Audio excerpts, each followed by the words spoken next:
Negombo Municipal Council members hosted an iftar program at Municipal Council Members' Room on Friday, March 6th. Negombo மாநகர சபையில் இருந்து கொண்டிருக்கிறோம். இன்றைய தினம் இஃப்தார் நிகழ்ச்சி ஒன்று ஏற்பாடு செய்யப்பட்டிருக்கின்றது. முதல் தடவையாக அவங்களோட பிரதிபாதன வெண்கரா பிச்சு அழகான முறையில்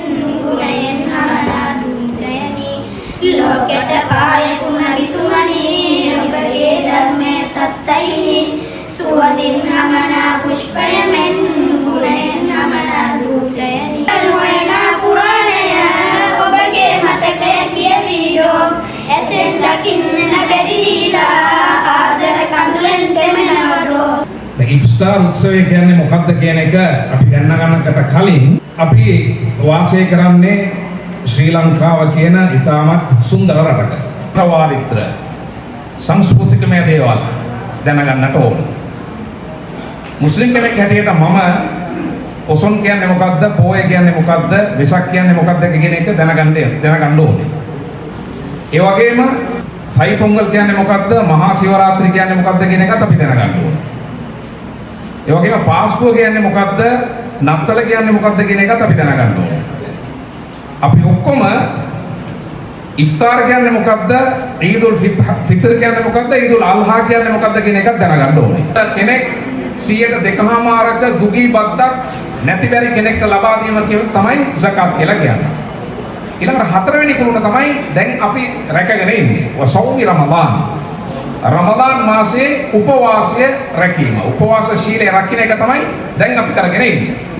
අන්තිම එක වහජ්ජිල් බයිති මන් ඉස්තතාඅ ඉලෛහි සබීලා. ධනයෙන් සහ නිරෝගීමත් භාවයෙන් පරිපූර්ණ මිනිසෙක් තමාගේ ආයුෂ කාලයේ එක් වතාවක් හරි මක්කමා නගරයට ගිහිල්ලා හජ් වන්දනාවේ දෙන්න ඕනේ.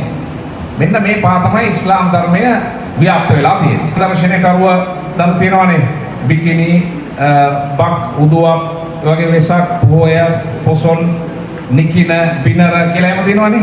අන්න ඒ වගේ තමයි අපිට තියෙනවා මාස 12. ඒකේ පළවෙනි මාසේ මුහර්රම්, දෙක සෆර්, රබිඋනිල් අව්වල්, රබිඋනිල් ආඛිර්, ජමාදුල් අව්වල්, ජමාදුල් ආඛිර්, රජබ්, ශඅබාන්, රමදාන්. 9 වෙනි මාසේ. ඊට පස්සේ තියෙනවා ශව්වාල්, දුල්කාදා, දුල්හිජ්ජා. තුර මේ රමදාන් කියන්නේ ඉස්ලාම් දින දර්ශනයට අනුව තියෙන 9 වෙනි මාසේ. තියාම් ඔබලාට මම උපවාස ශීලය අනිවාර්ය කරලා තියෙනවා. කමා කුතිබ අලල් ලදීන මින් ක්බලිකුම්. මීට පෙර මේ ලෝකේ විසු අයට මම අනිවාර්ය කරපු විදියටම ඔබලාටත් මම මේ සෞම් කියන මේ නෝම්බිය රමදාන් එක අනිවාර්ය කරලා තියෙනවා. ඇයි අනිවාර්ය කරලා තියෙන්නේ? දැන් ඇයි රමදාන් එක? ඇයි අපි උපවාස ශීලය රකින්න ඕනේ? ඒකට පිළිතුර ලඅල්ලකුම් තත්තකූන්.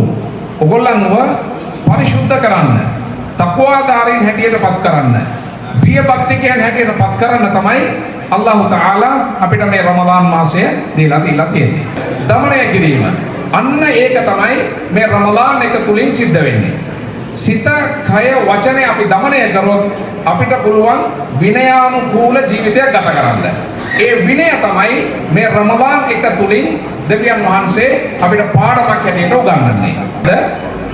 අපි මේ මහත්තයා කිව්වා වගේ අද උදේ 5:05ට කන එක බොන එක නතර කරන්න ඕනේ. උදේ 5:05ට. දැන් අපි ඉෆ්තාර් කියන මේ හෝරාව පටන් ගන්නේ 6:25ට. එතකොට ආසන්නව පැය 14ක කාලයක් අපි නොකා නොබී ඉඳලා තමයි මේ උපවාස ශීලය රකින්නේ. ඒතර අපිට කන්නත් බෑ, බොන්නත් බෑ, කිසිම දෙයක් කරන්න බෑ. අපිට කන්න පුළුවන් දේවල්, බොන්න පුළුවන් දේවල්, ඊළඟට එදිනදා කරන්න පුළුවන් හුඟක් දේවල් මේ උපවාසීය සීලය තුලින් අපිට ඒව තහනම් වෙනවා. ඒව තහනම් වෙනවා. දැන් මට නිකන් එනකොට කන්න පුළුවන්. හැබැයි උපවාසය රකින්නකොට මට ඒක කන්න බෑ. මට බොන්න පුළුවන්. හැබැයි උපවාස ශීලය රකින්නකොට මට බොන්නට බෑ. උපවාස ශීලය රැකගෙන ඉන්නකොට මට ඒ දේ කරන්න බෑ. ඒතොර එහෙම නීති පද්ධතියක් මේ උපවාස ශීලය තුළ දෙවියන් වහන්සේ අපිට අණ කරලා තියෙනවා. ඉන්න එක විතරක් නෙමෙයි රමදාන් එක කියලා කියන්නේ. අපි නොකා නොබී ඉන්නවා වගේ අපේ කට පරිස්සම් කරගන්නත් ඕනේ. හරි? අපිට බොරු කියන්න බෑ, කේලම් කියන්න බෑ, ඕපදූප කතා කරන්න බෑ. ඊළඟට මේ දෝෂාරෝපණ නගින්නට බෑ, වෙන කෙනෙක්ට බනින්න බෑ, වෙන කෙනෙක්ගේ සිත කඩන්නට බෑ වචනයකින්වත්. වෙන කෙනෙක් ඇවිල්ලා අපිට බනිනකොට අපි යාට මේ මාසේ බනින්නේ නැහැ බොහෝ දුරට. අපි කියනවා අනේ සමාවෙන්න මම නෝම්බි අල්ලලා ඉන්නවා. හැබැයි මුස්ලිම් අයත් හිතාගෙන ඉන්නේ මේක මේ නෝම්බි මාසේ විතරක් තමයි රකින්න ඕනේ කියලා. එහෙම නෙමෙයි. මේ මාසේ ප්‍රැක්ටිස් කරන එක අපි ඊළඟ මාස 11ටම ඇප්ලයි කරන්න ඕනේ ඒක. හැබැයි ඒක කවුරුත් කරන්නේ නැහැ. ඒතකොට අපි අපේ කට පරිස්සම් කරනවා වගේම හැමදේම අපේ සියලුම අවයවයන් පරිස්සම් කරන්න ඕනේ. සික්ඛාපදං සමාදියාමි රමදාන් කාලෙට විතරක් නෙමෙයි සම්පූර්ණ ජීවිත කාලයට අපි මේක ඇප්ලයි කරන්න ඕනේ. එතකොට මේ රමදාන් එක වගේ විශේෂ දෙයක් අපිට දෙවියන් වහන්සේ උගන්වනවා. ඒක තමයි විනය. විනය කියන එක. බුදුරජාණන් උන්වහන්සේගේ දර්ශනය එහෙම නැත්නම් ධර්මය දේශනා කරේ ක්‍රම තුනකට. අපි හඳුරන්නේ මම නිවැරදි නම් මම වැරදි නම් නිවැරදි කරන්න ක්‍රම තුනකට දේශනා කරලා තියෙනවා. එකක් අභිධර්ම පිටකය, ඊළඟට විනය පිටකය, ඊළඟට සූත්‍ර පිටකය. ඔක්කොම එකතු කරලා ගත්තාම ධර්මස්කන්ධ තියෙනවා 84000ක්. අභිධර්ම පිටකයේ තියෙනවා ධර්මස්කන්ධ 42000ක්. විනය පිටකයේ තියෙනවා ධර්මස්කන්ධ 21000ක්. සූත්‍ර පිටකයේ තියෙනවා ධර්මස්කන්ධ 21000ක්. ඔක්කොම එකතු කරලා බලනකොට ධර්මස්කන්ධ 84000ක්. ඇයි බුදුරජාණන් වහන්සේ මේ විනය කියන එකෙන් දේශනා කරේ කියලා කිව්වොත් විනය කියන එක ඒ තරම්ම වටිනාම දෙයක්. විනය නැත්තම් අපිව මිනිස්සු කොහොමද කතා කරන්නේ? බල්ලෝ බලල්ලෝ ඒ වගේම මේ විදියට තමයි අපිව කතා කරන්නේ. සත්තු විදියට තමයි අපිව කතා කරන්නේ. අපේ හැසිරීම හරිය නැත්තම් මෝ බල්ලෙක් කියලා ගියයි. එහෙම නැත්තම් මෝ හරකෙක් කියලා ගියයි. එහෙම නැත්තම් මම බූරුවෙක් කියලා ගියයි. එහෙම නේද? එතකොට අපි ඒ විනයානුකූලව හැසිරීමට පුරුදු කරන විශේෂ ව්‍යායාමයක් තමයි මේ රමලාන් කියලා කියන එක. පසුව මේ ශාසනයට නායකකම දිය යුත්තේ කවුද? නායකයා විය යුත්තේ කවුද කියලා අහනවා. ඒතර සමහර විට ආනන්ද හාමුදුරුවෝ හිතලා ඇති. මොකද බුදුරජාන් වහන්සේගේ කල්යාණ මිත්‍රය ආනන්ද හාමුදුරුවෝ. සමහර විට උන්වහන්සේ හිතලා ඇති බුදුරජාන් වහන්සේ ආනන්දය මේ ශාසනය ඔබේ නායකත්වයේ යටතේ අරගෙන යන්න ඉදිරියට අරගෙන යන්න කියලා කියයි කියලා හිතලා ඇති. හැබැයි බුදුරජාණන් වහන්සේ ඒක කිව්වේ නැහැ. බුදුරජාණන් වහන්සේ මොකද්ද කිව්වේ? ආනන්දය ධර්මයද විනයද මා දේශනා කර ඇත්තෙමි. ඒ දෙක මුල් තැන් කොටගෙන ඔබ ජීවත් වෙන්න කියලා තමයි ආනන්ද හාමුදුරුවන්ට උපදෙස් ලබා දුන්නේ. ولدتك أمك يا ابن آدم باكيا والناس حولك يضحكون سرورا فاعمل نفسك أن تكون ذا بكوا في يوم موتك ضاحكا مسرورا. لسنا كويا يا كينوا ولدتك أمك يا ابن آدم باكيا ඔබව ඔබේ මව ප්‍රසූත කරනකොට ඔබ මේ ලෝකෙට ආවේ අඬාගෙන. අපි ඔක්කොම ඉපදුනේ අඬාගෙන. අපි ඇඬුවේ නැත්තම් අපි රෝගී. අපි ඇඬුවොත් තමයි අපි නිරෝගී. අපි අඬුවේ නැත්තම් නර්ස් නෝනා ගහයි පිටට පාරක්. ගහලා අඬවයි අපිව. ඒතකොට අපි අඬන්න ඕනේ. ඇඬුවොත් තමයි අපි නිරෝගී දරුවෙක්. එතකොට තමයි අම්මාගේ ටිකට් එක කපන්නේ, දරුවාගේ ටිකට් එක කපන්නේ හොස්පිටල් එකේ. එතකොට අපි ඔක්කොම ඉපදුනේ අඬාගෙන.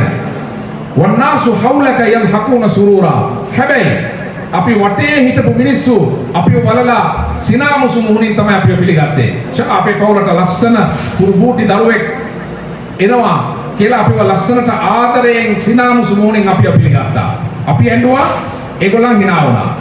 ඊට පස්සේ කවිවරයා කියනවා ෆඅමල් නෆ්සක අන් තකුන දා බකව්.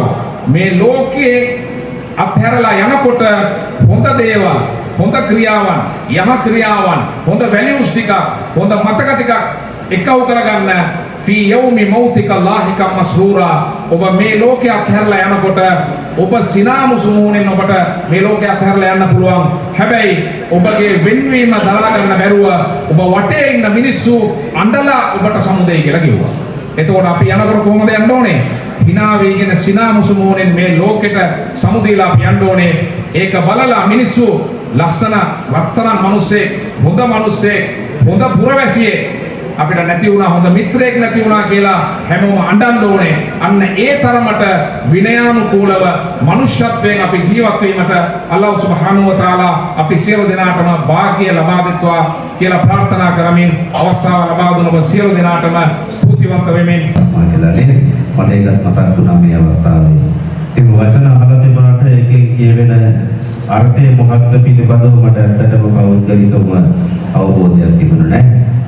නමුත් අපේ මෞලිකතුමාගේ ඒ අදහස් දැක්වීම ඉතාමත් හොඳට එතුමා සිද්ධ කළා.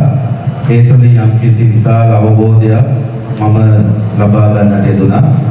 මේ වගේ අවස්ථාවකට සහසම්බන්ධ වෙලා ඒ අවබෝධය ලබන්නට හැකියවීම ගැන මම සතුටු වෙනවා.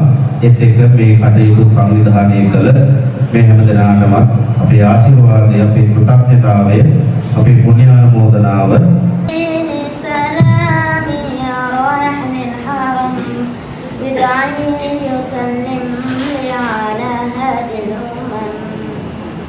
انظر للكعبة محلاها نور وجلال العشاء انظر للكعبة කාරණා කියුණා. ඇත්තටම අපි ප්‍රථම වතාවට තමයි නිගම මහනගර සභාවේ මේ වගේ දෙයක් සංවිධානය කරේ. ඒ නිසා මේ සංකල්පය ප්‍රථම වරට අඳුන්වා දීලා ක්‍රියාත්මක කිරීම සම්බන්ධව සංස්කෘතික අපේ සහ ක්‍රීඩා කාර්ක සභාවේ සභාපතිතුමන් ඇතුළු සියලු දෙනාටම ස්තුතිවන්ත වෙනවා. සංකුල වේද විදියට කොයි ආකාරයෙන් වෙන්නත් මම හිතන්නේ මේ කාලවකවානුව ගත්තම මෑන් මේඩ් ඩිසාස්ටර්ස් වලට වැඩි වශයෙන් මුහුණ දෙන කාලයක්. ඒ නිසා මේ එකිනෙකාගේ වැලියුස් සහ සංස්කෘතිය ෂෙයා කරගෙන ඒ ආගම දහමට කරු කරමින් ජීවත් වීම තමයි මම හිතන්නේ මනුෂ්‍යත්වයේ රැකෙන්නේ. ඒ නිසා මම බෞද්ධ ආගමිකයෙක් වුණාට මම හිතන්නේ හැම ධර්මයකම උගන්වන්නේ මේ කියන මනුෂ්‍යත්වය. ඒ නිසා මම හිතන්නේ මේ රාමලාන් කියන උත්සවය ඉස්ලාම් භක්ති කීර්තිය මම හිතන්නේ ගෞරව කොට සැලකෙන කුරානයේ තියෙන ග්‍රන්ථයේ තියෙන නිමිත්තක් විදිහට තමයි මේ උපවාස සීලය කියලා හඳුන්වන්නේ. මේ උපවාස සීලය බෞද්ධ ආගමේ තියෙනවා පංචශීලය සහ අෂ්ටාංග සීලය කියලා. ඉතින් අපි ඒක සමහර වෙලාවට පංචශීලය අපේ ජීවිත කාලෙම පුරන්න සිද්ධ වෙනවා. අෂ්ටාංග සීලය අපි පොයකට විතරයි සිද්ධ කරන්නේ. ඉතින් ඒකතරෝ අපි සියලු දෙනාට සේවය සැලසෙනවා. ඉතින් අපිට සභාව තුළ ආදරණීය උදාහරණයක් කියනවා. අපි ආදරණීය පර්ජානලිස් මම හිතන්නේ අපිත් එක්ක බොහොම සහයෝගයෙන් වැඩ කරනවා. ඉතින් ඒ නිසා මම හිතන්නේ ඉදිරියට ඊටත් වඩා සාර්ථකව අපිට මේ උත්සවය කරන්න පුළුවන් වෙයි. ඒ الله أكبر الله